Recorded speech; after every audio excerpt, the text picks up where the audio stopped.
When deep systemic injustice or profound trauma strikes, motivational slogans often fail.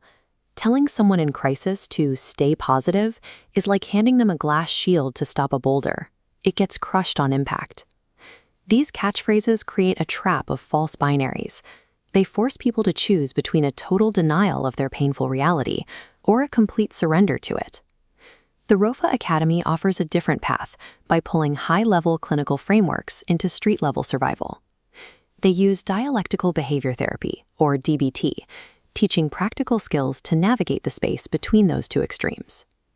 We can observe how this works by following 2 consecutive morning sessions.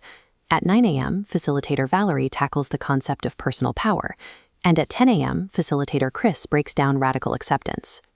Both hours revolve around a central tension: how to claim your own agency while simultaneously accepting constraints you cannot change. Valerie's 9 a.m. session opens by examining the psychological habit of playing small.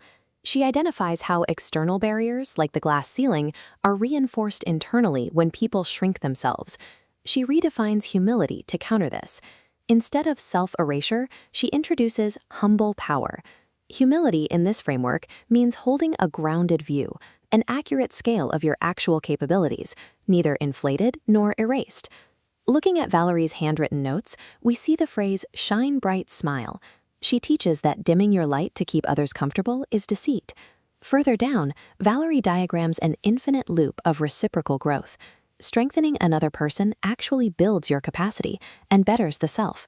She grounds this theory in her own lived experience. Valerie shares how she was seen at what she calls swamp level during her addiction, and how community support helped her transition into the successful facilitator she is today. She adds a crucial socioeconomic caveat: it is easy to be magnanimous when you have plenty. Behaviors that society judges as character flaws are often survival responses to a lack of resources. The first hour establishes that authentic power requires an accurate view of your own size. By knowing your true scale, you can rise without needing to rank yourself against others. At 10 a.m., Chris takes over, shifting focus from personal power to rigid realities you cannot change. He introduces radical acceptance, framing it as a distress tolerance skill from Marsha Linehan's DBT framework.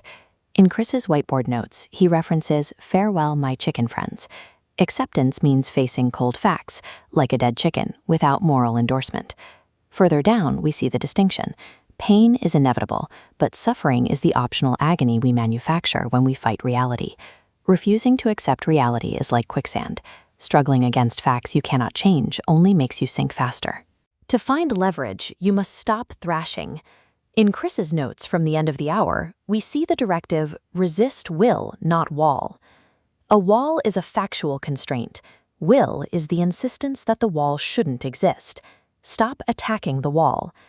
Looking at his drawing of the armored knight, Chris clarifies this is not surrender. Capitulation is decapitation. Radical acceptance means refusing to drop your sword and reading the battlefield accurately enough to find a door. Stopping the war with reality preserves the emotional energy you need to take effective action. Looking closely at both morning sessions, an underlying symmetry emerges. Valerie and Chris both act as seam checkers, applying the exact same psychological operator to their topics by dismantling false binaries. True humility is separated from smallness, just as total acceptance is separated from surrender. The Academy turns this synthesis into practice through an exercise called the 3 a.m. list. Participants are asked to imagine waking up in the middle of the night, facing a massive wall of stress or trauma, and identifying exactly who is on their list to call for help. For many, that list is completely empty.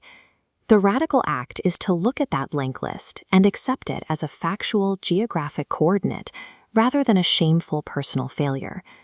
Here in the final set of notes, we see stick figures linked together under the word support. Acknowledging that your list is empty is the very first step in strategically building the community you need. This infographic charts how multiple traditions use the same shared operator. You sort reality into what you can change and what you cannot, and you stop spending yourself on the column that refuses to yield. Acceptance tells you where you are. Your values tell you which way to walk.